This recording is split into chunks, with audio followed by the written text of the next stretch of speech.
Aí toca. Posso começar? Vamos lá. Então, só para retomar rapidinho da onde a gente parou da outra vez, né? Nós tínhamos introduzido, então, já que isso já estava claro para nós, né? Por que é que a simetria deveria ser uma simetria baseada no S2, né?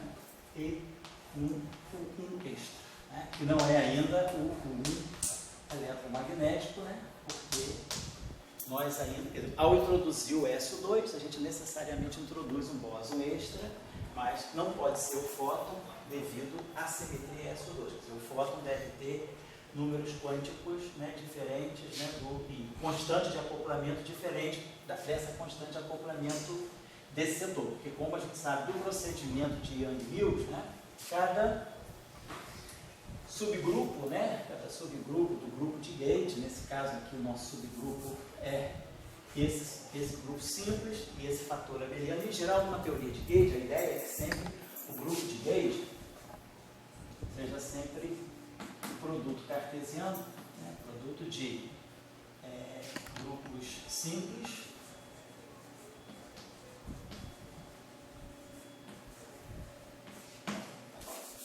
com fatores abelianos.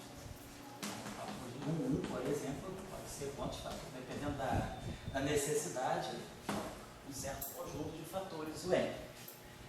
Nesse caso, a gente precisa do fóton. Então, a gente precisa de um outro setor abeliano. Porque o fóton não pode vir daqui, porque essa constante de acoplamento já está comprometida com as interações dos bósons vetoriais não abelianos. Ao mesmo tempo, essa assimetria abeliana não poderia até já ser o fóton, mas não teria sentido a gente já separar o fóton, porque aí a gente estaria violando o princípio daquilo que a gente quer. Quando a gente quer propor que duas interações são unificadas, a gente está querendo, no fundo, propor que as interações provêm de uma formulação única. Então, seria interessante, se as interações estão unificadas, né, que nós compreendêssemos a origem dos bósons de Gage a partir de uma interação não trivial. Se eu já colocasse o fóton aqui e os demais bósons aqui, eu já estaria distanciando, já estaria dizendo, pô, eu estou simplesmente juntando duas coisas que são diferentes. A ideia de juntar isso aqui é que o fóton deva sair como um subproduto da simetria. Quer dizer, a ideia é que o fóton, né, vamos dizer assim, emerja, né, a partir do setor de Gage. Ele não é colocado à mão. Ao invés, né, vou colocar assim.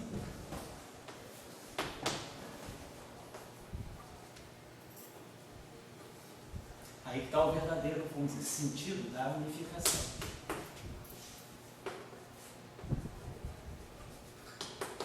A ideia seria um pouco essa, a gente já tinha trabalhado um pouco isso. E aí a gente introduziu, por argumentação de simetria, né, olhando o protótipo, que é o decaimento beta, o dublete de leptons, né, seguindo a convenção de que as cargas elas correm de alto para baixo, como a gente faz no caso da organização das representações do grupo SO2. A gente começa sempre com os maiores valores da componente terceira, componente, né, do operador, que seria o terceiro gerador aqui. Aí nós temos um elétron right, né? Então, isso aqui é o nosso setor de elétron. Depois a gente vai introduzir o setor de quartos. No setor de bósons de Gage, nós introduzimos, associados ao SO2, os bósons BNA. E no setor abeliano, nós introduzimos um bóson que a gente chamou de Y. Introduzimos, então, na aula passada, não vou retomar isso, a gente fez as transformações de Gage de cada, tanto do dublete quanto do simplete, transformação de Gage SO2, transformação de Gage mu, e introduzimos as derivadas covariantes, né? Então, nós tínhamos a derivada covariante do setor left. Na aula passada também nós fizemos isso, né? Nós chamamos esse dublete aqui, se não me engano, assim, de um L maiúsculo, né, simbolizando esse dublete do campo do férmio, do campo do neutrino, do campo do elétron, e utilizamos essa notação aqui para o Fernowright, né, propriamente right do elétron. Lembrando que a gente já tinha definido também a quiralidade, aqui só chamando a atenção Então, um fato, foi uma dúvida que me escreveram de fora, o pessoal que está assistindo o curso fora me escreveu, perguntando se o fato desses neutrinos, daqui eu tenho um dublete, quer dizer, então tem um dublete de neutrino e de elétron, e aqui tem esse elétron no ar, o fato dos férmions serem quirais, se isso implica que eles são duas componentes. Então, isso só é verdade na representação de Weyl. Na verdade, um férmion quiral, qualquer férmion quiral, seja ele left ou seja ele right, em 4 dimensões, né? Dimensão minkowskiana, 1 mais 3, eles têm 4 componentes, todos dois, né? Então esse aqui tem Cl, componente alfa, esse aqui, só para tirar essa dúvida, porque é uma dúvida simples, mas não é banal. E aqui é uma componente alfa, nem que seja. E esse alfa vai de 1 a 4. Então os férmions quirais, eles têm, em princípio, 4 componentes. Porque eles simplesmente são, né, aquilo que eles são autostatos, né? Nós estamos na álgebra de Clifford de 4 dimensões. Deixa eu colocar aqui. Então nós estamos na álgebra de Clifford, que é essa aqui. A álgebra das matrizes gama de Dirac. E nessa álgebra aqui, a gente pode definir a matriz que anticomuta com todas elas, né? É a matriz gama 5. Essa matriz aqui tem as propriedades, tem a propriedade T quadrado igual a 1. Então ela é um projetor. Então daí a gente define, né, aqueles projetores, né? 1 mais ou menos gama 5 sobre 2, né? E a gente define esse objeto aqui como sendo left ou right. E aí as relações que a gente tem, L2 igual a L, R2 igual a R, e LR é zero. Então, eles são projetores ortogonais que formam uma base completa do espaço estelarial, que é L mais R da identidade. Bom, mas nada está dizendo aí. Então, o fato de ter a quiralidade, muitas vezes as pessoas confundem, eu acho que essa era a dúvida do nosso colega, é que, ao escrever, quando a gente estuda a equação de Dirac, e a gente propõe, por exemplo, que a forma do férmion é o dublete, a gente às vezes escreve o férmion de Dirac dessa forma, um spinor Xi e um spinor Ki. Esse aqui é de 2 componentes, esse aqui é de 2 componentes, e a gente usa na equação de Dirac essa parametrização e ganha a equação de Pauli, no limite não relativista. Aí sim, esse férmion é bidimensional, mas esse férmion aqui é da ordem de V sobre C desse aqui. O que a gente mostra usando a equação de Dirac é que, na verdade, esse férmion aqui nada mais é que a matriz de Pauli, escalar P sobre E mais M, Si. Então, isso aqui é de ordem V sobre C. Aqui é de ordem V sobre C do Si. Mas isso não está me dizendo que essa componente é quiralidade left e essa componente é quiralidade right. Está me dizendo que isso é a decomposição de férmions que são relativisticamente dominantes e relativisticamente fracos. Na verdade, nessa representação em que isso acontece, é a representação que gama 5 não é diagonal. Na representação de Dirac. Então, na representação de Dirac, essa representação onde a gente pode fazer esse split, né? A matriz gama 5, ela tem essa forma aqui. Então, um férmion que é quiral, né? Quer dizer, o férmion gama 5,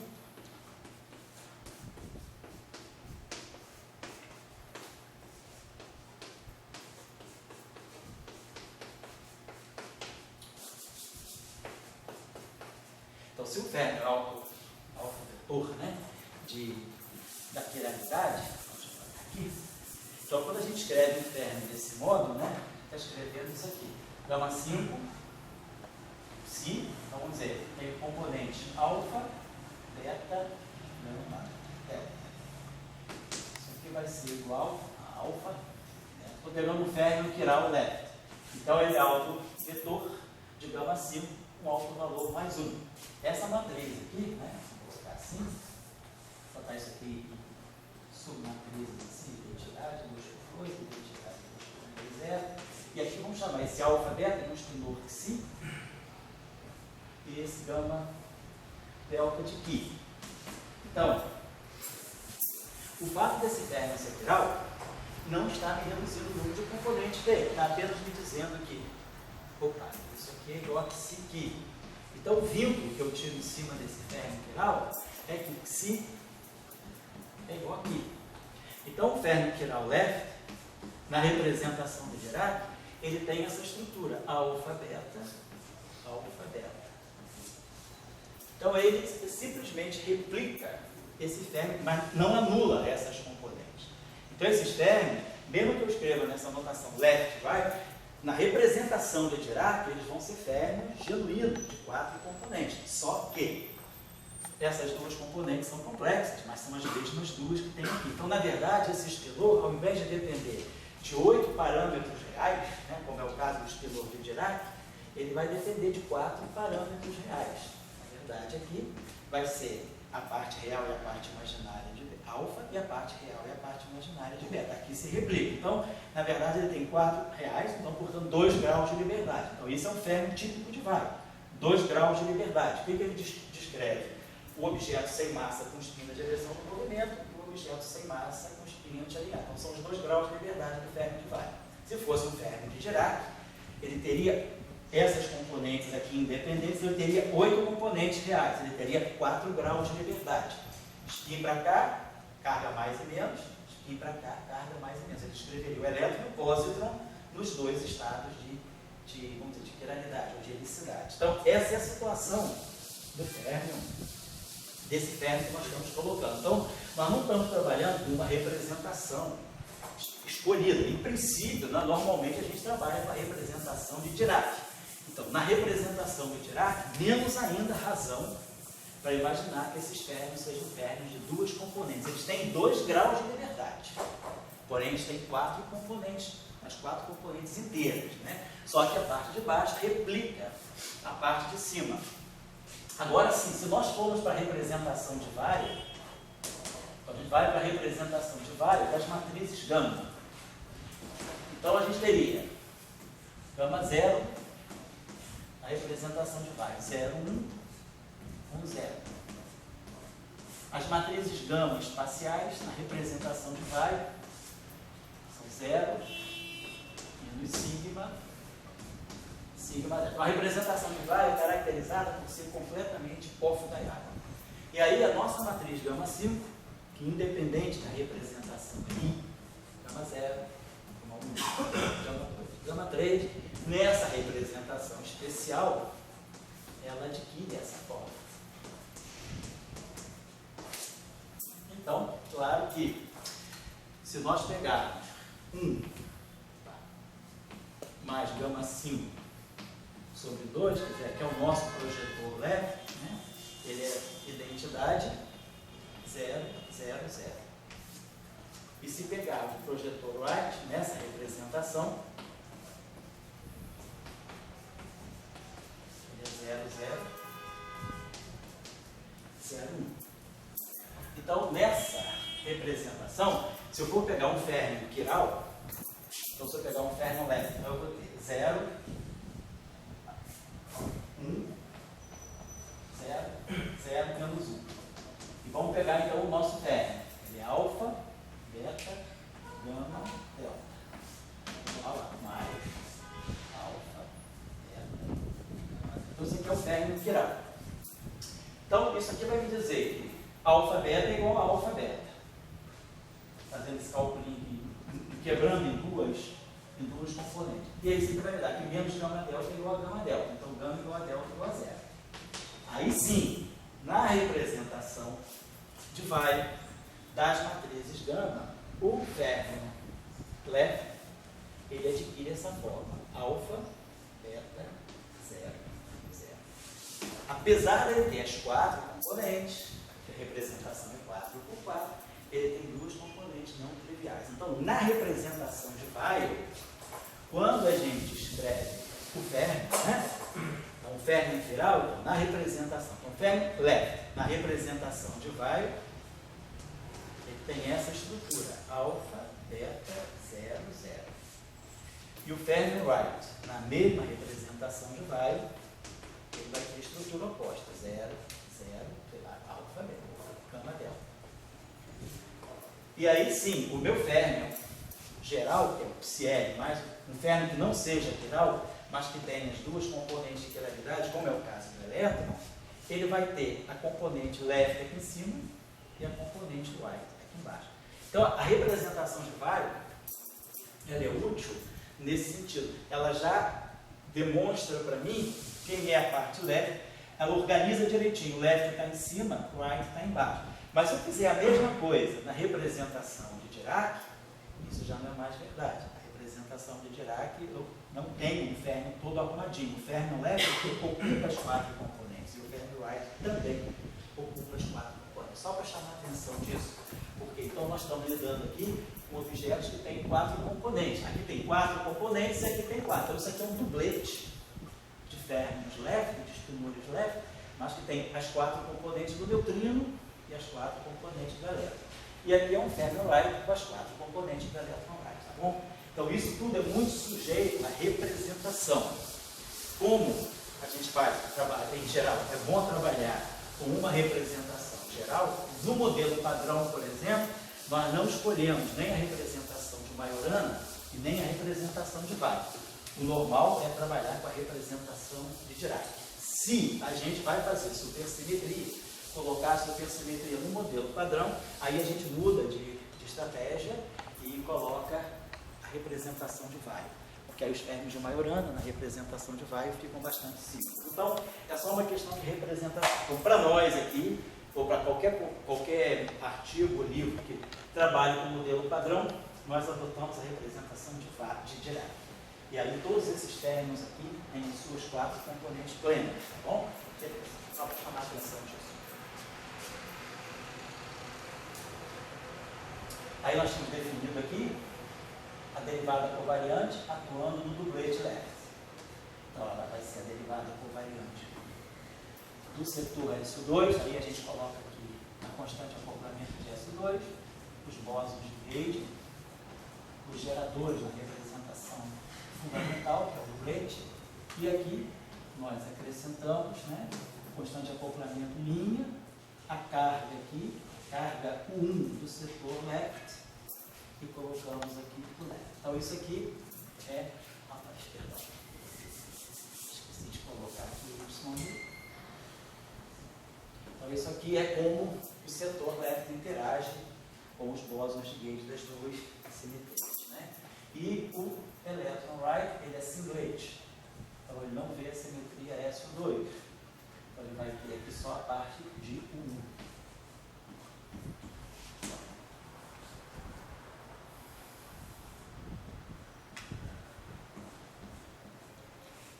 Então, né, apesar do elétron left estar aqui e do elétron right estar aqui, as cargas, o 1, quer dizer, a carga, o 1,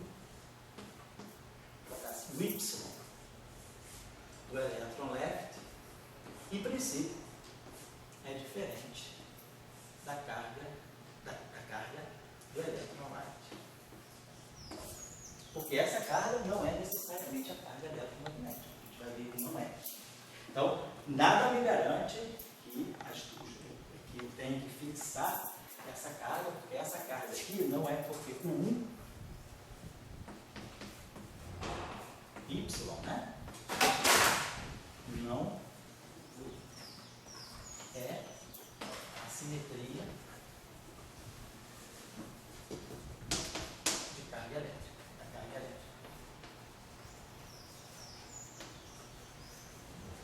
A carga elétrica ainda não apareceu. Como já falei com vocês anteriormente, para quem já viu algumas coisas sobre isso, a gente sabe que a carga elétrica ela só aparece depois da quebra da simetria.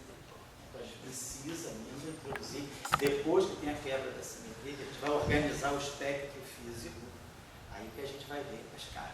Tá? Então vamos deixar por enquanto. Por enquanto eu estou fazendo uma teoria, um modelo de Gage com duas simetrias, onde eu pretendo observar, pretendo descrever, né, o fóton numa formulação unificada, onde ele apareça, né, naturalmente como uma origem uma origem comum com os bósons da interação fraca. Então eu quero que a formulação descreva, né, o fóton, quer dizer, o fóton para mim, ele é como é que se diz, um outcome, é um resultado, é um produto. Eu não introduzo o fóton à mão. O fóton, ele vamos dizer assim, ele é qualificado a partir dos princípios fundamentais da simetria que está em jogo. Mas você faz isso ao custo de introduzir artificialmente a hipercápita. Como é que é? Você faz isso ao custo de introduzir artificialmente a hipercápita. Eu não diria artificialmente, eu diria que você precisa ter dois bósons neutros. Você precisa do Z0 e precisa do fóton. Então não é artificial, você precisa de uma outra simetria. Tá claro? Isso é importante, porque essa pergunta toda é fundamental. O cálculo é fácil, ninguém tem dúvida. A questão é por quê? Né? Qual é a justificativa? A justificativa é, você sabia, né, das interações fracas, né, sobretudo no início, que você tinha as correntes carregadas. Automaticamente você tem neutrinos. A pergunta é, há uma corrente de neutrinos ou não? Na alvorada da teoria eletrofraca dos anos 50, ainda não. As correntes neutras só foram descobertas em 73, depois do modelo padrão. Depois da teoria eletrofraca está pronto. Inclusive, foi um bom teste da teoria eletrofraca a medição em 73 das correntes neutras, porque mostrava que havia uma relação entre as correntes, vamos ver aqui nas aulas depois, entre a corrente neutra e a corrente carregada. Havia uma relação que vai com o ângulo de Weinberg, cosseno de θw, e esse valor tem um valor fixado. O seno ao quadrado de θw é 0,23, o cosseno ao quadrado de θw é 0,77. E aí você tinha uma razão que era na raiz de 0,77. Então isso deu uma cacifada muito boa. Ó, experimentalmente nós descobrimos a corrente neutra e descobrimos que a corrente neutra ela é mais fraca do que a corrente eletromagnética num fator de tal, que era dentro do limite de previsão da teoria eletrofraca. Mas então, Gabriel, vamos dizer, artificialmente, claro, dentro de uma certa medida, né, é artificial, mas a questão é que eu tenho que acomodar dois bósons neutros aqui. Eu não posso fazer... Aqui eu tenho um, eu preciso de um outro. Aí você poderia dizer, coloca de cara o fóton. Mas se você coloca de cara o fóton, você já está dizendo que você está separando as duas interações. O que nós queremos entender é como as duas interações estão unificadas. A ideia da unificação é que você não começa com as simetrias que você tem. Você gera o que você vê a partir de uma coisa mais fundamental. Então eu preciso de um outro setor abeliano para poder dar um outro bóson neutro. E aí a gente vai ver, na aula passada a gente já começou a ver. Quando a gente introduziu as interações, a gente separou a corrente que pegava só o neutrino e a gente via, beleza, o neutrino troca uma mistura do BM3, né? A gente tinha visto que basicamente a corrente do neutrino saía esse neutrino leve. Aqui saiu uma mistura, vamos dizer assim, alguma coisa do tipo A1, BM3, mais A2, YMi, gama mi.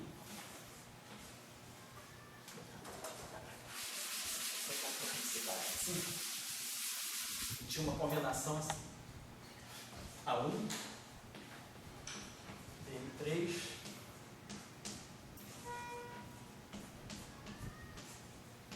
e aí aqui a gente tinha a corrente do neutrino.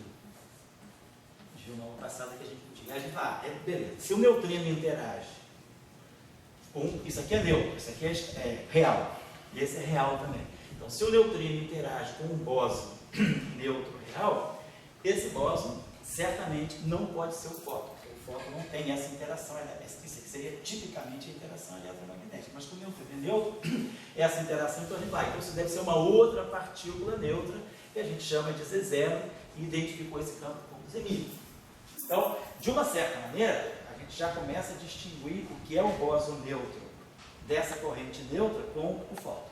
Então, a gente já começa a ter uma ideia do que possa ser o fóton, mas foi crucial que eu introduzisse um outro bóson para poder dar origem a outra interação, a outro bóson vetorial neutro que vai ser candidato a ser o fóton. Está claro o conceito? É simples, né? Mas não é trivial, porque a gente poderia escutar. Botei, isso é artificial. Claro, também a gente tem que pensar o seguinte, toda teoria de unificação tem o seu lado de artificialidade, porque você já sabe o que você quer, você já sabe o que você quer. Simplesmente você quer fazer um modelo que te permita chegar naquele ponto a partir de alguma coisa mais fundamental. Essa ideia, você quer construir uma teoria.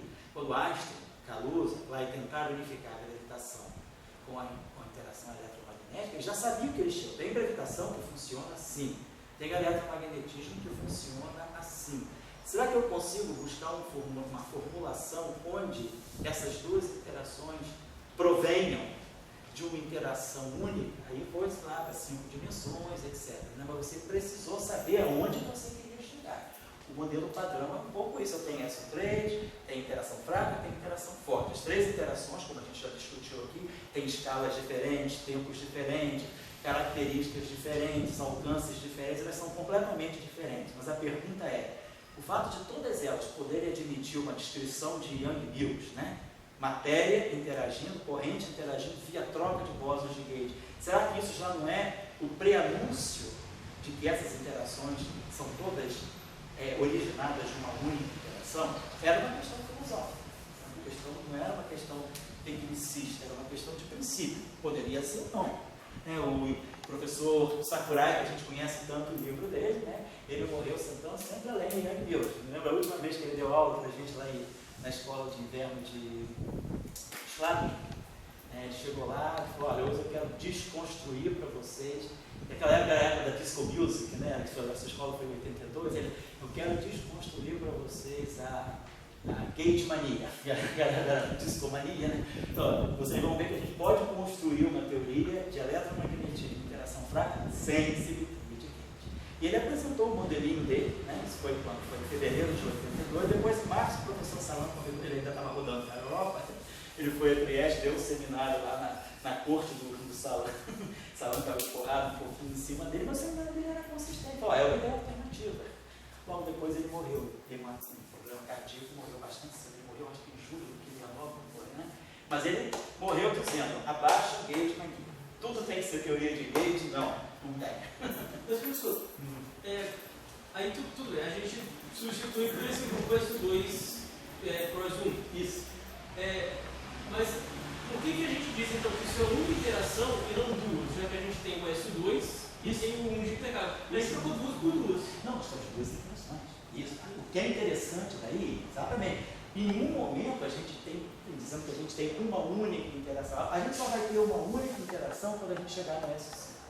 Aí sim, na grande unificação, eu tenho um único grupo do qual tudo deriva. Digamos, eu tenho duas interações. O que você está querendo mostrar é que essas duas interações podem ter uma origem em comum e o que é mais importante dessa formulação, vamos dizer, dessa abordagem, é que você consegue perceber uma origem do fóton. O fóton não é dado à mão. Então você percebe que para você chegar ao fóton, você partiu de uma simetria abeliana mais fundamental, que depois se transmutou sob a forma de carga elétrica. Você tem, no fundo, você está procurando uma teoria para carga elétrica, uma motivação para carga elétrica. Na época, por exemplo, de Kaluza e Klein, eles relacionaram a carga elétrica com a constante gravitacional em 5 dimensões. Então, na abordagem de Kaluza e Klein, eles também estão preocupados de ver de onde é que sai a carga elétrica. Então, a carga elétrica sai da 5ª dimensão, ela é uma mistura entre a constante de Newton, que no fundo é a constante de Planck, e a dimensão da 5ª, e a escala da 5ª dimensão. Então, na abordagem de Kaluza e Klein, você tenta descobrir qual é a origem da carga elétrica. Essa era a questão fundamental. Da onde vem a carga? O spin, a massa a gente sabe de onde vem. Vem de Poincaré. O spin também vem de Poincaré. O spin vem da simetria espaço-temporal. E a carga? Qual é a origem da carga? Ela tem carga por quê? Tem alguma... Não é o grupo de Poincaré, não é o grupo de Lorentz, não é o grupo de Poincaré, não é o grupo de Latassone, não é o grupo conforme. Da onde é que sai a carga elétrica? Então, a ideia de Kaluza e Klein é, a carga elétrica é para nós uma indicação de uma 5ª dimensão. Na abordagem aqui, a carga elétrica também, você vai buscar uma origem da carga elétrica. Qual é a origem da carga elétrica? Seria uma interação mais fundamental, chamada de hipercarga, que a altas energias não tem, o ingrediente, o conteúdo de uma carga elétrica, mas que a baixas energias aparece para nós como uma carga elétrica. O que nós vamos ver aqui depois, né? O que nós estamos vendo aqui agora é que todo mundo está sem massa. A gente escreveu o Lagrangiano na aula passada, deixa eu colocar aqui.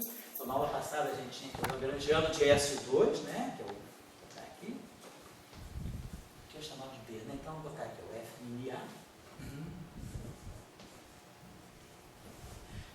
lagrangiano por 1, então o setor de gate estava prontinho aqui. Depois nós introduzimos o setor de matéria fermiônica. Então, a gente colocou aqui o setor left.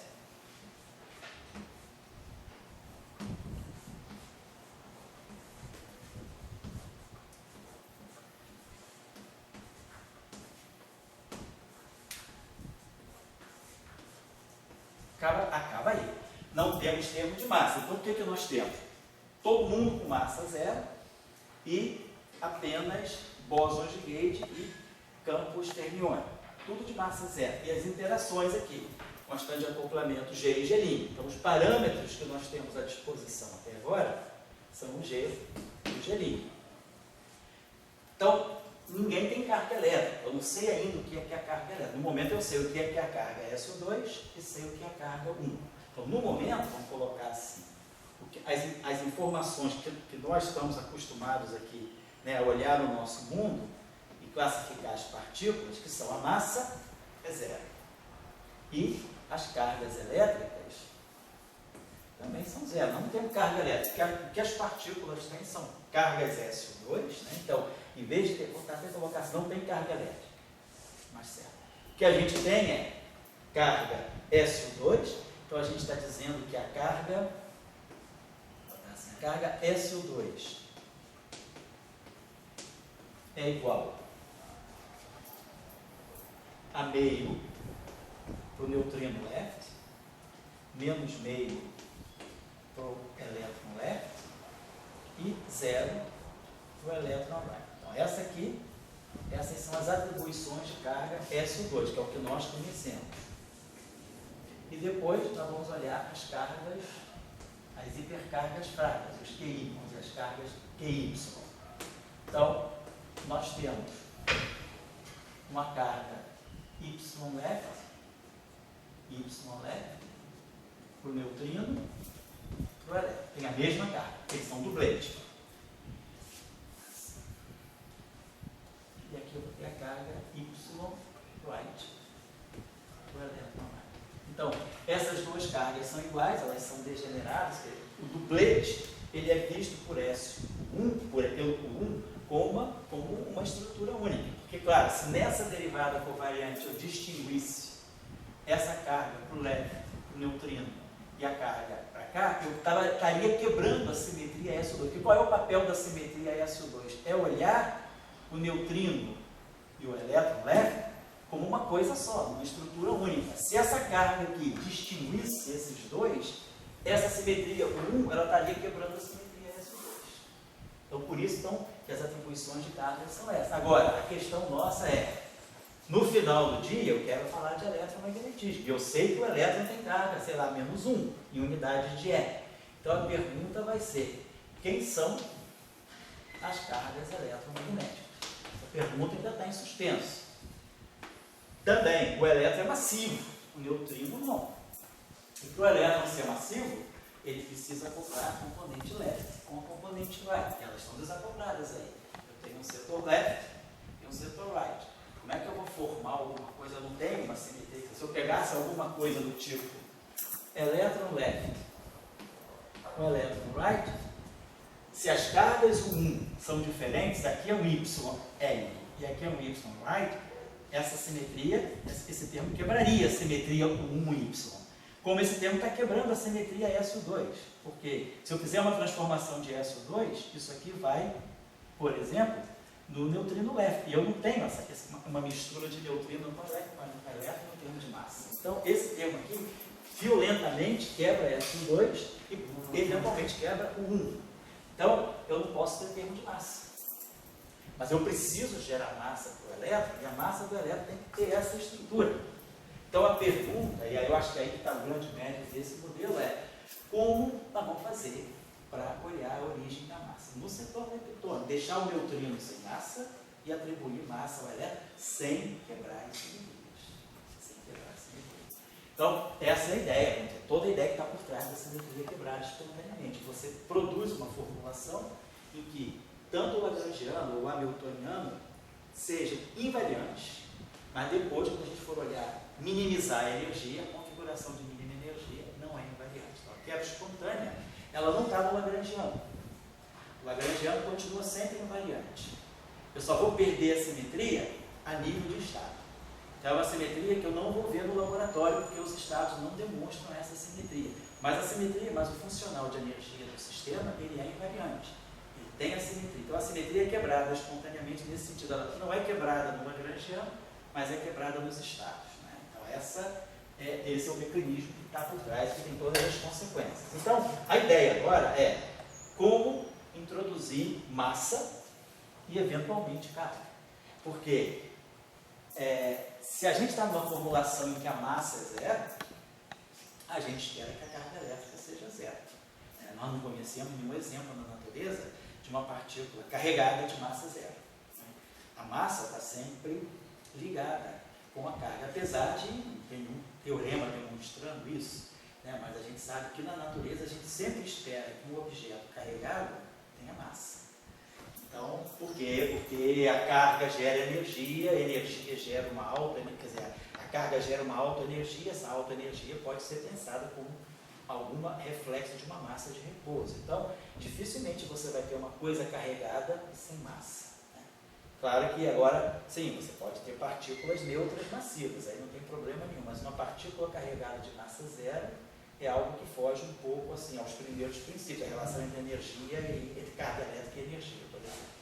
Então, a gente espera que, ao gerar massa, o elétron possa eventualmente ganhar sua carga. Porque, por enquanto, ele não tem carga eletromagnética. Ninguém conhece eletromagnetismo. Aqui o que a gente conhece é número quântico de SO2, número quântico de 1, que não é o 1 eletromagnético. Aonde é que vai aparecer o 1 eletromagnético? Essa é a questão. Tudo que a gente quer é sair daqui e chegar aqui. Como? Essa é a questão. Então a ideia também, eu quero colocar para vocês, que às vezes a gente lendo os textos, sobretudo livro didático, tudo fica tão arrumadinho, parece que o cara pensou em tudo ao mesmo tempo, É lembrar que houve um debate aí que começou em 1930, esse debate se estendeu, se clareou um pouco em 1951, e depois esse debate foi retomado no final da década de 50, e esse debate foi esclarecido em 64. Então, quer dizer, o que está em jogo aí é como trazer, porque massa é escalar. No momento, tudo tem alcance infinito. Ninguém tem massa aí, a teoria invariante de escala. Então, como é que eu vou poder ter uma interação? A interação eletromagnética, eu ainda admito que ela tem um novo alcance, mas a interação fraca ela está restrita ao interior do núcleo atômico. Ela tem uma escala de validade, um alcance muito menor do que o alcance eletromagnético. Então, mas como é que eu vou fazer isso se eu não tenho ninguém com dimensão? As constantes de acoplamento são adimensionais, que é o único parâmetro que eu tenho no momento. Então, eu não tenho nenhuma noção de escala. Então, isso aí, por enquanto, está completamente privado de uma interpretação física. Então, da onde é que a gente pode buscar a escala? Quer dizer, qual é o problema agora,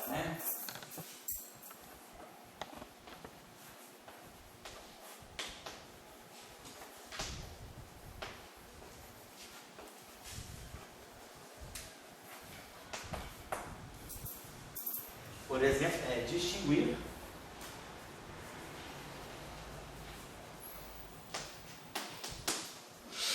o elétron left e o deutério. Acoplar elétron left, elétron right, para introduzir massa.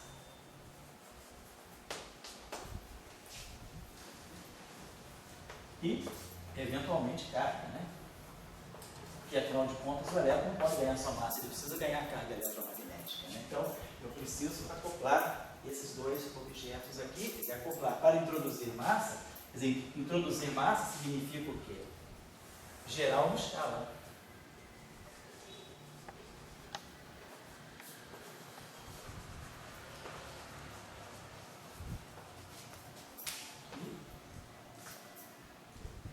Separe o alcance nuclear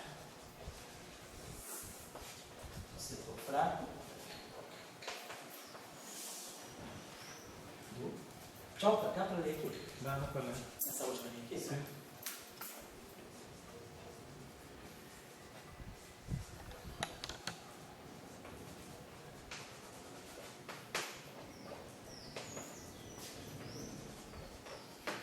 Do longo alcance da interação eletromagnética. A interação eletromagnética tem que ter longo alcance, a interação fraca é o alcance nuclear. Então eu tenho que distinguir. O único jeito é introduzir uma massa.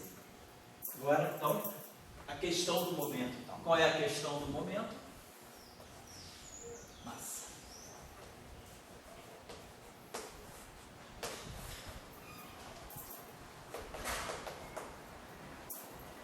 Como?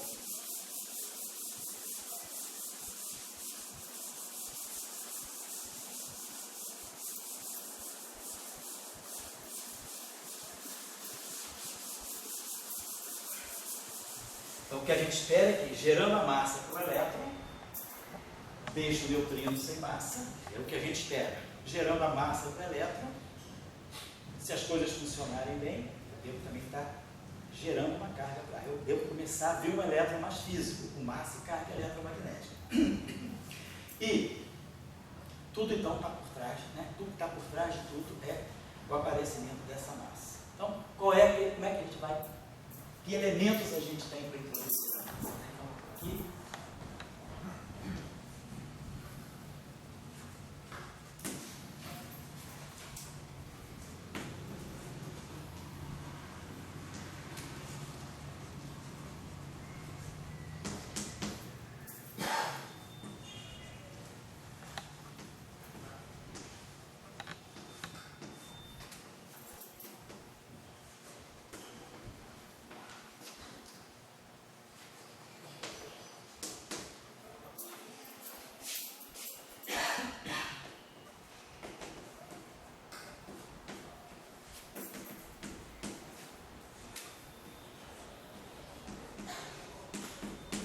Já resolveu essa questão. Então não queremos quebrar a simetria. Depois ela vai ser quebrada espontaneamente, é outra história. Porque o meu guia é construir um lagrangiano sem ambiguidade, univocamente determinado. Para isso eu preciso respeitar as simetrias. Então essa é a questão que tem junto.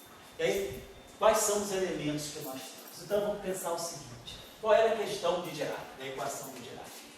Ou da ação de Dirac. Vamos relembrar aqui rapidamente a ação do corpo. Como é que era o negócio? Psi barrado e gama mi, elipse, left, psi barrado,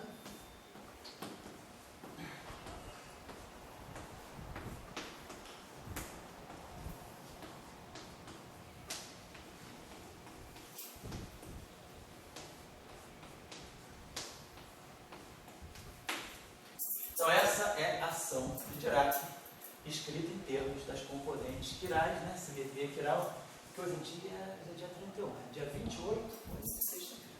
28 de sexta-feira. Um dia especial, que o pessoal falou no dia 28 de outubro de 56, ele terminou a redação desse artigo que ele submeteu em 15 de novembro de 56, que foi um artigo que lançou a simetria quiral. A questão que surgiu depois da conferência de Seattle, em setembro de 54, quando Li e Yang anunciaram a quebra da paridade, a origem da quebra da paridade. Né? Então, o Salam, já embalado pela pergunta da tese de doutorado dele, quando ele defendeu a tese em 51, o Piers estava na banca, e aí perguntou a ele se ele tinha ideia de alguma simetria que pudesse justificar a massa zero do neutrino. Piers não sabia a resposta. Ele me perguntou de sacanagem, perguntou assim: você já pensou sobre isso? Eu estava fazendo uma tese sobre eletrodinâmica escalar e a questão do neutrino estava em jogo ali. E aí o Salam falou: não sei o que, vou pensar. Aí vieram as teorias de Young, veio a conferência em 54, 56 veio a conferência de Seattle, e aí quando Li e Yang apresentaram a quebra de simetria quiral nas interações fracas, Salam entendeu que era onde a teoria de Young deveria entrar. Por quê? Porque a interação de gate preserva a gravidade. Ela pode viver num mundo completamente elétrico. Eu posso ter uma interação de gate que é completamente elétrica. interação de gate, ela não mistura left com right. Relatividade pura, grupo de Lorentz. 0,5 com meio zero. Então está uma representação vetorial. Então o único jeito é ter um vetor. Então a interação de gauge é uma interação vetorial. Então a interação de gauge ela se processa com conservação da quiralidade. A quiralidade não muda na interação de gauge. O Salan estudou na tese do mestrado dele eram os campos escalares. Mas a interação escalar, também por argumentação de simetria de Lorentz, essa representação aqui é meio zero. Então o complexo conjugado dela é 0,5. Então fica 0,5 com 0,5. 0,5 com 0,5 dá escalar. Então você vai acoplar. Então o escalar ele muda a quiralidade.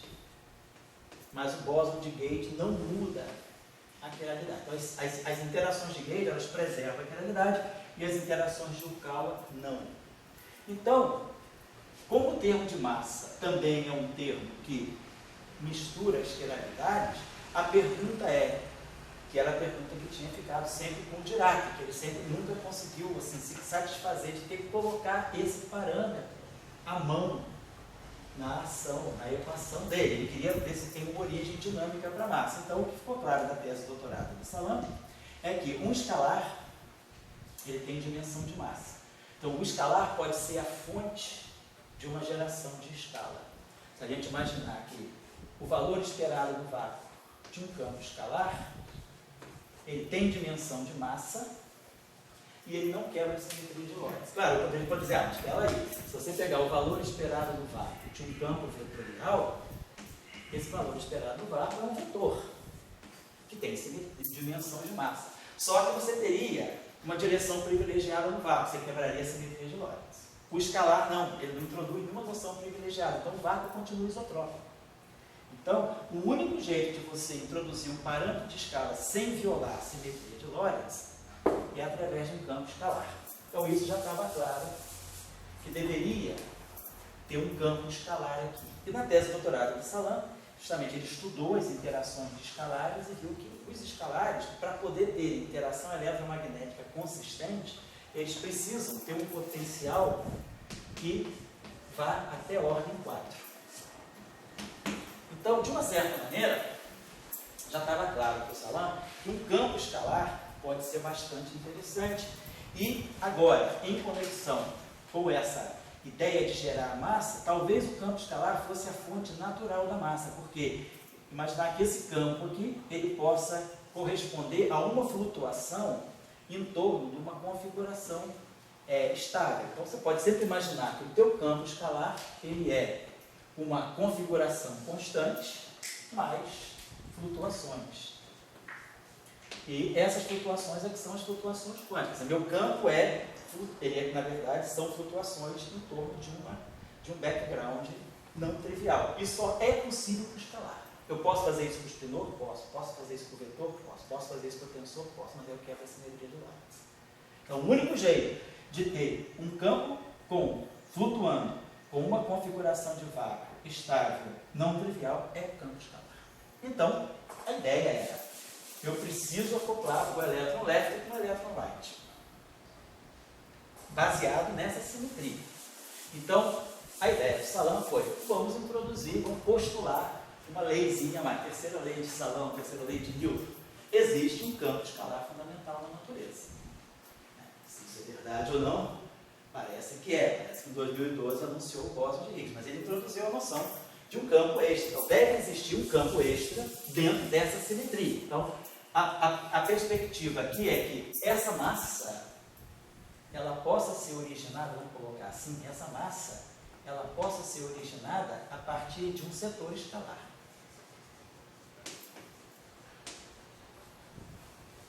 Via interação de um campo. Então, isso já estava bem claro, né? Também não foi nenhum eureka, né? Ninguém achou isso à toa, nem o Salan. Isso aí foi parte da tese de doutorado dele. Estudando as interações de Yukawa, ficou claro qual poderia ser o papel, realmente papel relevante de um bóson escalar, né? De um bóson de spin zero na formulação eletrofrágil. Então, foram juntando-se as peças, a tese de doutorado dele, o trabalho de Young Mills, o trabalho de Salan Shaw, depois a quebra da paridade na Conferência de Seattle, e a simetria quiral em 1956, e aí a ideia de um campo escalar podendo ser a base de tudo. Então a ideia seria, então, que elementos temos para introduzir a massa? Então, buscar algum escalar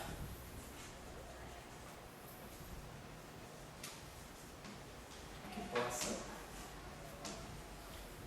se acoplar de forma SO2 cross 1 invariante.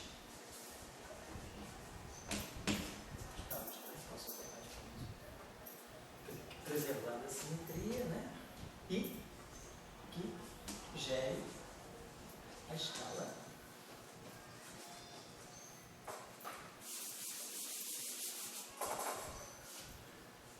que fornecerá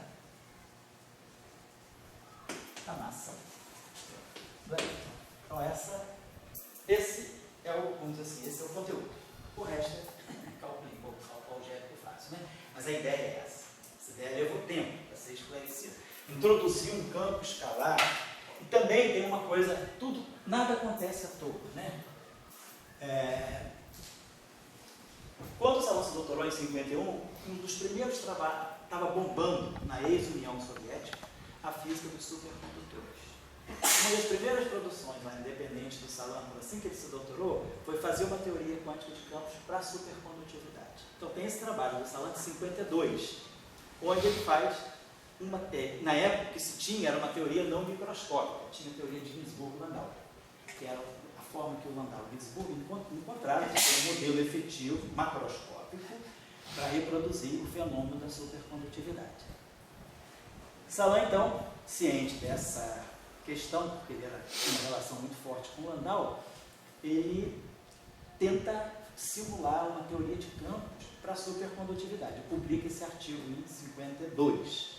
Então, ele já tinha ideia de que é preciso condensar fermions, ou seja, criar escalares para gerar massa, para gerar escala. Porque no supercondutor, o que acontece? A geração de um gap. Você precisa gerar supercondutividade. Então, eletromagnetismo, carga elétrica sem dimensão, você precisa gerar uma escala. Essa escala de elétrons volts que você cria, né, que é o par condensado elétron-elétron, você cria as custas de quê? Então, tem o modelo BCS que veio depois, né, mas o modelo que o Salão faz é um modelo baseado em escala. Então, os campos escalares, eles já tinham assim, uma certa... tinha uma relação assim, meio estranha, porque na década de 30, né, tanto Euler, não foi o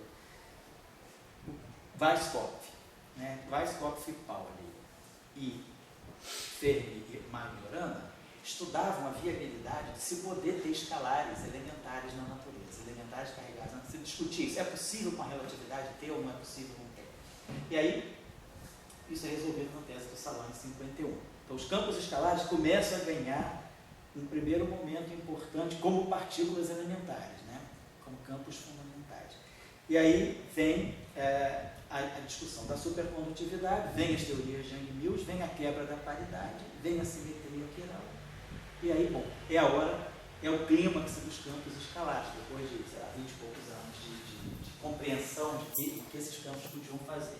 Então a ideia foi, já que nós temos essa simetria SO2, nós precisamos introduzir algum escalar que vá se acoplar para formar isso aqui. O que você espera de um escalar? Você espera de um escalar que ele possa gerar uma escala. Que seria a escala que ele vai poder gerar? Um escalar, ele tem alta interação. Então, era a tese de doutorado do Salão. Já sabia que um escalar carregado, ele, além da interação mínima, né, que se você fizer uma eletrodinâmica escalar,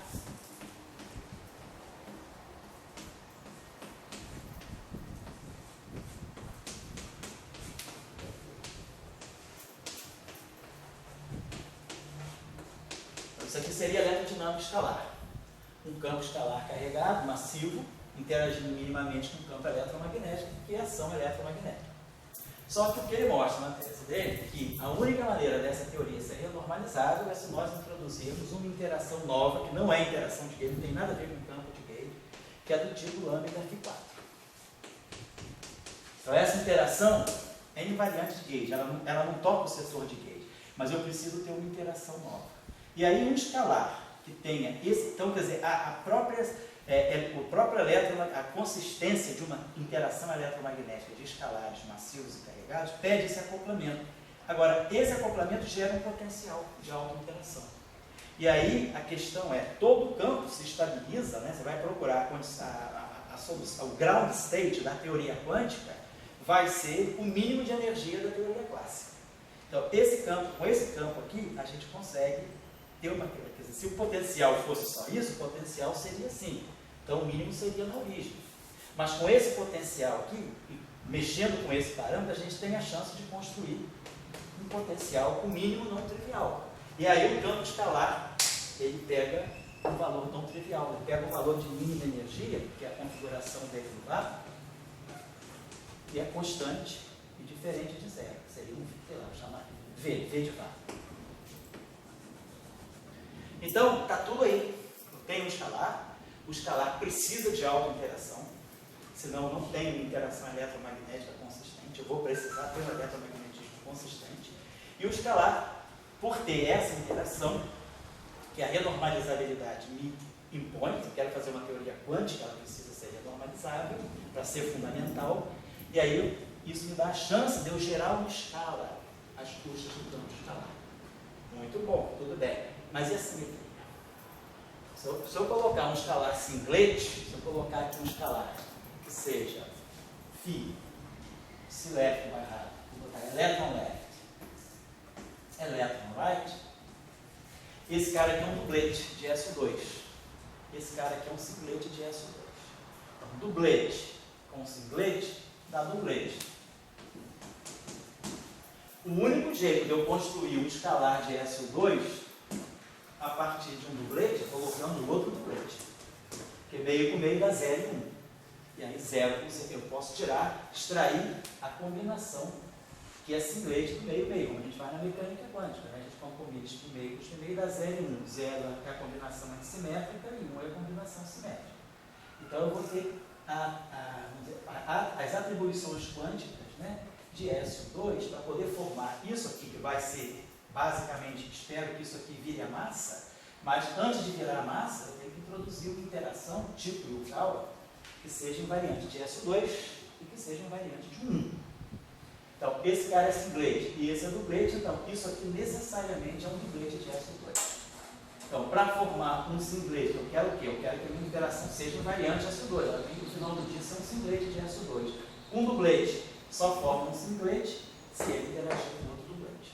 Então, para colocar um escalar aí, eu já sei que o escalar tem que ficar num dublete. Então, a primeira observação, né, o primeiro resultado que a gente tira é que o escalar ele tem que ser um dublete. Dublete de SO2. Porque isso aí garante que dublete interagindo com dublete, meio, né? Meio barra e 0. Então isso aqui me dá meio, e meio com meio me dá 0 e 1. Como é que eu construo um singlete e um dublete de SO2, né?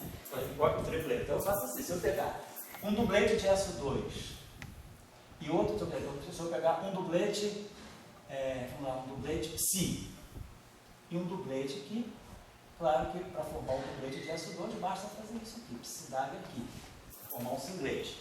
Isso aqui é DAG aqui. Então isso aqui é um escalar, né? Isso aqui é um tenor linha, isso aqui é um tenor coluna. Se eu fizer uma transformação de SO2, ela é unitária, o DAG é daqui, mata o S que vem daqui, então isso aqui é um singlete. Se eu quiser formar o triplete, então eu vou poder introduzir a matriz de Pauli. Então, se eu introduzir isso aqui, a gente sabe que esse objeto aqui se comporta como um triplete de SO2 e esse é um dublete. Então, meio dá. Então, quando a gente faz meio, a gente está fazendo isso aqui. Dublete de SO2 com dublete de SO2 dá singlete de SO2, que é o psi DAG do psi, mais o triplete de SO2, que é o psi DAG sigma Então eu vou introduzir o meu Higgs, mas não assim, vou introduzir assim, que eu preciso formar um duplete de SO2. Então a ideia seria, o meu Higgs, o meu escalar está no duplete de SO2, então vamos pegar um duplete.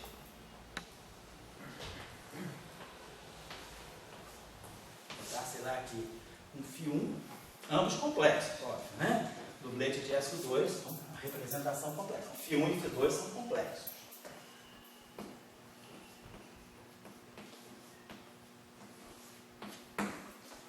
Ambos são complexos. Então, peguei o duplete de SO2. E aí, claro, eu vou fazer a coisa mais ou menos assim. Left barrado, que é o duplete. Eu não posso pegar o elétron sozinho. Outro duplete. E aqui o elétron right. Então, essa interação aqui, pelo menos SO2 invariante ela é. Pego o duplete do L. Esse Dagger aqui, esse barra aqui, na verdade, é o Dagger, mas o barra fica para o gama zero, no setor espinorial. Mas, basicamente, do ponto de vista do SO2, o que nós estamos fazendo é isso aqui.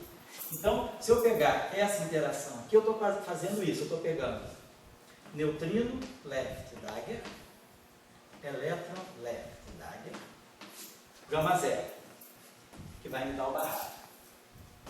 φ1, φ2, duplete, elétron. Então, o que eu estou fazendo é isso. Posso tirar isso aqui, ó. Dagger, gama zero é barrado, Dagger, gama zero é barrado. Então, boto direto aqui. Neutrino left barrado, elétron left barrado. Então, isso aqui está dando para mim neutrino left barrado, elétron right. Isso aqui eu estou formando, isso aqui é estinor, isso aqui é estinor. Isso aqui é um escalar, pode sair fora, posso botar ele aqui. Mais elétron left barrado, elétron right, φ2. Então, ó, a escala de massa deve sair daqui. A origem da massa tem que estar aqui, não aqui. Isso aqui, no fundo, está ali misturando o neutrino com o elétron. Então, esse... E aí, qual é? A carga do elétron é negativa. Então, para não violar a carga elétrica, esse cara aqui tem que ter carga positiva. Então, em geral, a gente faz o seguinte, como φ1 deve ter carga eletromagnética. Apesar de eu ainda não saber eletromagnetismo, mas eu sei que eu vou querer descrever o eletromagnetismo, se eu tenho uma interação do neutrino com o elétron com o escalar, o único jeito é esse escalar ter carga mágica, para poder não violar a carga elétrica. Então eu vou chamar isso aqui de um φ+. Esse maisinho aqui não é um Dagger não, indicando que a carga é positiva. E esse cara aqui, ó, essas duas cargas, do ponto de vista eletromagnético, vão ser iguais. Então esse cara aqui tem que ser neutro. Então eu já sei que o meu duplete de Higgs, quer dizer, em princípio, né, eu não precisava fazer nada disso. Eu poderia deixar φ1 e φ2 e ir à frente, mas a gente já está fazendo uma previsão do que a gente quer com o cosmos de Higgs. A gente quer, eu sei que eu quero chegar no eletromagnetismo. Então já vou conduzindo o meu modelo de tal maneira que ao introduzir o duplete de Higgs, né, ditado pela simetria S2, eu já sei que aqui eu vou colocar um escalar complexo, que vai corresponder a uma carga mais, e aqui eu vou buscar o outro escalar complexo, que vai corresponder a uma partícula neutra. Então essa é a estrutura do duplete de Higgs. Então esse aqui é o duplete.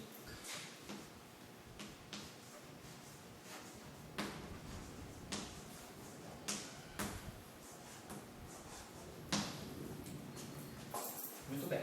Agora, beleza, eu consegui formar uma estrutura, então a gente conseguiu fazer isso. Duplete left, duplete de Higgs, é uma interação típica de um cálculo escalar. Professor, esse termo de interação de Yukawa, ele respeita as simetrias, mas ele não provém de uma prescrição do tipo transformar derivada por variante. Não, ele não é uma interação mínima. Exatamente. A interação de Yukawa, ela não é uma interação eletromagnética, é uma outra classe de interação. Não é aquela, a constante de acoplamento dela não tem nada a ver com a carga elétrica. Ou, não é uma interação do modelo padrão, não é uma interação mínima do modelo padrão. Claro? É isso, é uma interação extra. A única vantagem dela é que ela é renormalizável. Pelo menos eu sei que ela é uma interação renormalizável, e aí sei que ela pode ser a fonte de geração de massa. Quer dizer, a partir de uma interação de Yukawa, se esse campo de Higgs se esse campo de Higgs pudesse flutuar em torno de uma configuração constante, botar aqui as flutuações seriam essas. Então, o campo de Higgs, ao flutuar, se ele flutuar em torno de uma configuração trivial, não acontece nada. Mas se ele tiver uma configuração de mínima energia que não é trivial, essa configuração de energia vai poder gerar massa. Aqui a gente coloca, então, uma constante de acoplamento de Yukawa, eu chamei YE, vamos chamar, para não dar problema, né? Vamos chamar essa constante de acoplamento de Yukawa, porque aí Y é bom, Y é Yukawa, G, então vamos chamar essa constante, vou botar assim,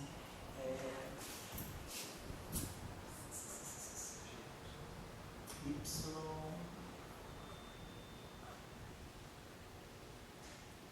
cara, eu chamei YL, YLight. Então, por que não, né?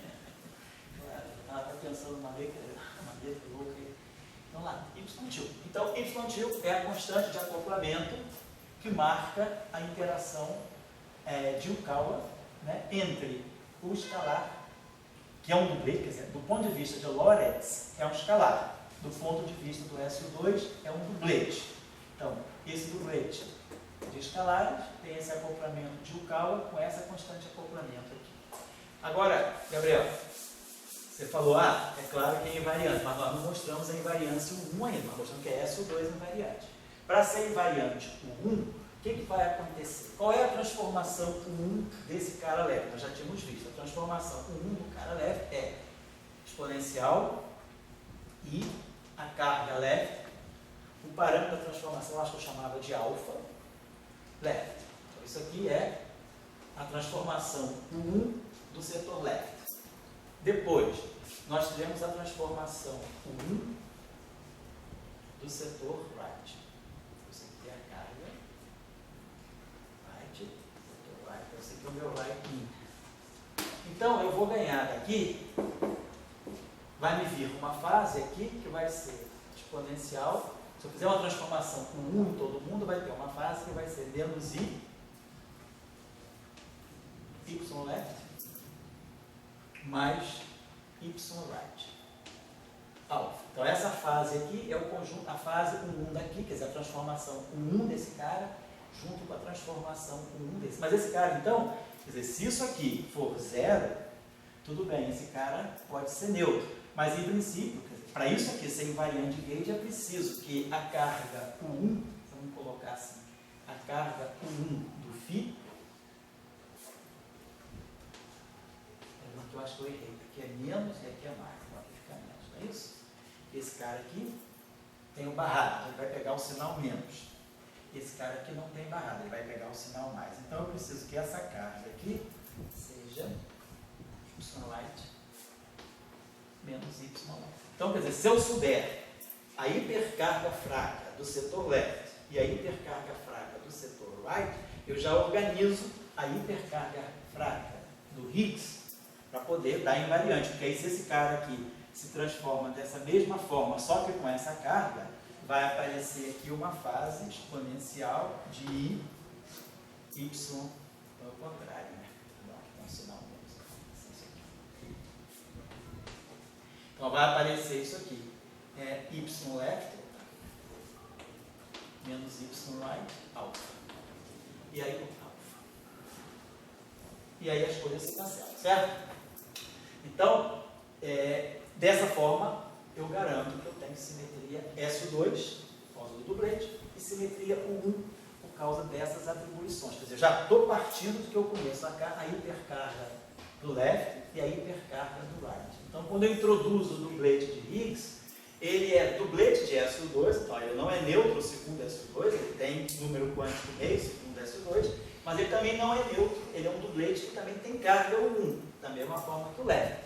E a carga U1 dele tem que compensar essa diferença de cargas aqui, tá certo? Então, com isso, né, com essas atribuições, nós conseguimos formar essa interação aqui, que é SO2, deixa eu pagar aqui. Então nós vamos ter o Lagrangiano, vamos colocar assim, né, de Yukawa,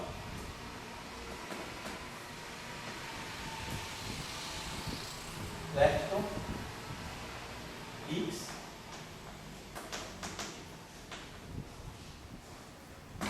vai ter então constante de acoplamento de Yukawa, Y não confundir com a carga, aqui é carga 1, aqui é constante de acoplamento mesmo, não é o valor da carga.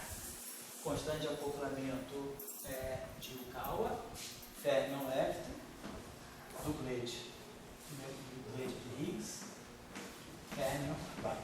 E aí nós sabemos que, do ponto de vista, quer dizer, a carga SO2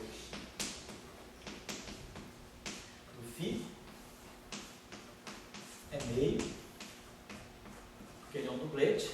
Aí, claro, a gente tem o φ mais, a carga SO2 é igual a mais meio do φ mais e menos meio do φ zero. E a carga 1 desse cara aqui, ela é y left menos y right. De novo, do dublete como um todo. A carga 1, ela tem que ver a outra estrutura completa. Ela não pode distinguir entre φ mais e φ zero. Se ela distinguisse entre φ mais e φ zero, essa carga estaria quebrando a simetria de φ, a simetria SO2 entre φ mais e φ zero. Então tem que ser uma carga única para os dois. Está claro, não sei? Vou clicar aqui. Vamos fazer o seguinte. Vamos explorar. Vamos apagar aqui. Deixa eu ver. Então a gente botou o Lagrangiano do setor de gauge, o Lagrangiano do setor de elétrons minimamente acoplados, então passar o setor. Então nós já sabemos as atribuições de carga. Vamos fazer que é isso, não é? Menos y nada. Então está faltando para nós agora fazer a derivada covariante, o acoplamento mínimo SO2 1 do dublete. Então a gente vai ter que escrever agora, quer dizer, o nosso Lagrangiano escalar normal é esse aqui. Então o que nós temos que fazer agora é derivada covariante do escalar. Então o dublete, então vamos lá, o Lagrangiano, então vamos escrever agora o Lagrangiano só do setor de Higgs. A gente já fez o Higgs acoplado com o fermion. Então o Lagrangiano só do setor de Higgs vai ser VI Pythagoras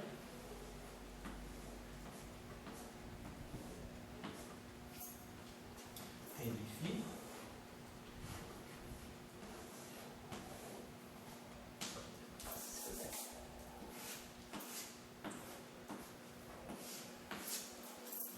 Agora, a gente já conhece então lá da tese do Salam qual seria o potencial que um Higgs deve ter para poder manter as simetrias. Ele vai ter, geralmente a gente quer menos V de φ, vamos colocar aqui. Ele teria um parâmetro aqui que a gente pode chamar de μ ao quadrado, Pythagoras φ. Então esse acoplamento aqui é tanto SO2 quanto o 1 invariante, porque as fases do 1 se cancelam naturalmente. E como isso aqui tem um dagger, a transformação S dagger de SO2 que aparece aqui mata a transformação S que vem daqui. Então isso aqui é unitário, a transformação SO2 é unitária, isso aqui naturalmente é invariante de SO2 e de 1. Vamos lembrar aqui a carga do fio. E o setor de alta interação. Isso aqui é a novidade, não é uma interação de gauge, onde a gente coloca aqui 1 sobre 4, e aí aqui coloca essa interação quântica. Então, de novo, isso aqui é um escalar de SO2. Então, essa interação geral é o Lagrangiano de Higgs. Lembrando, então, quem é a derivada covariante. Então, de novo, vamos ver todas as cargas. Então, vai ser derivada usual. Aí, agora, interação de gauge. Mais constante de acoplamento de gauge SO2. Bósons vetoriais de SO2, representação dublete, então os geradores são as matrizes de Paulo sobre 2, e atuando no fio. E agora ele tem simetria, tem carga 1, então ele tem interação com a hipercarga.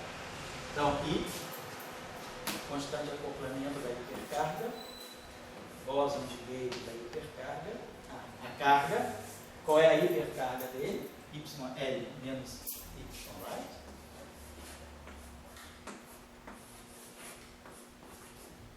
Isso aqui é a carga Y do φ. Se quiser, eu posso botar aqui, né? Depois a gente lembra o F.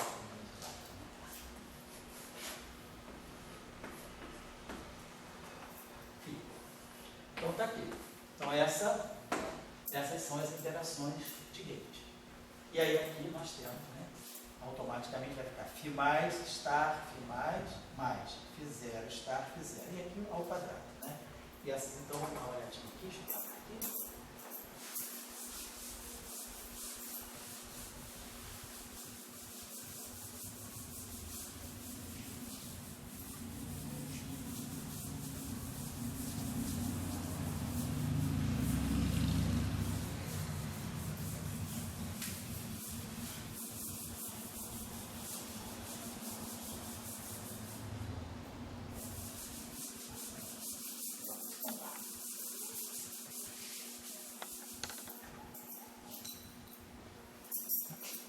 Então vamos ter o seguinte, dele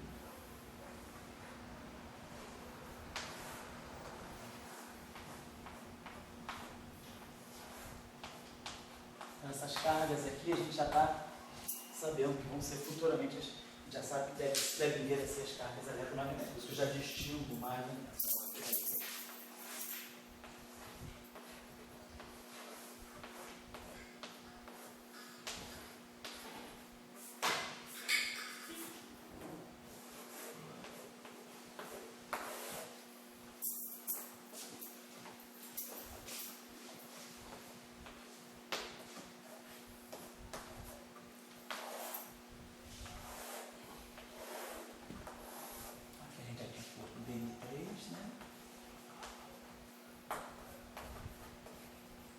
Aqui a gente tinha posto BN1 menos I BN2, que a gente chamava de sob raiz de 2, né? Tinha normalizado com a raiz de 2, então aqui dava para nós um dado mais. Aqui dava raiz de 2, dava menos.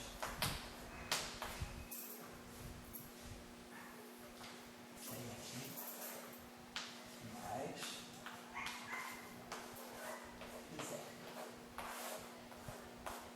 E aí a última interação, que é a interação aqui.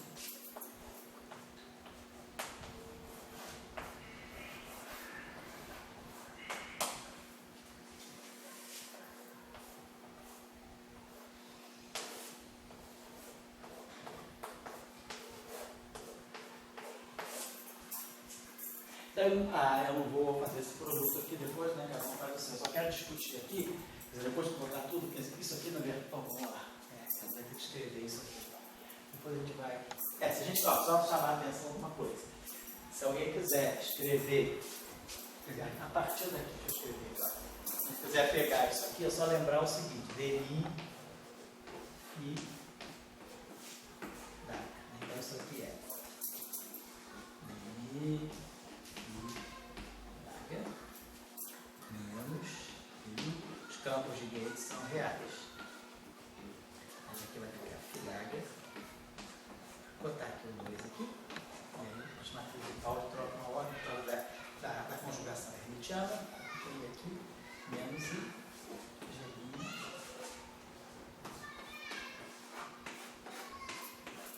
Então, para vocês seria o Dagger daquele ali, né? Então, se a gente fosse tirar o Dagger, é só simplesmente ficar esse espidor deitado. Esse espidor deitado na frente,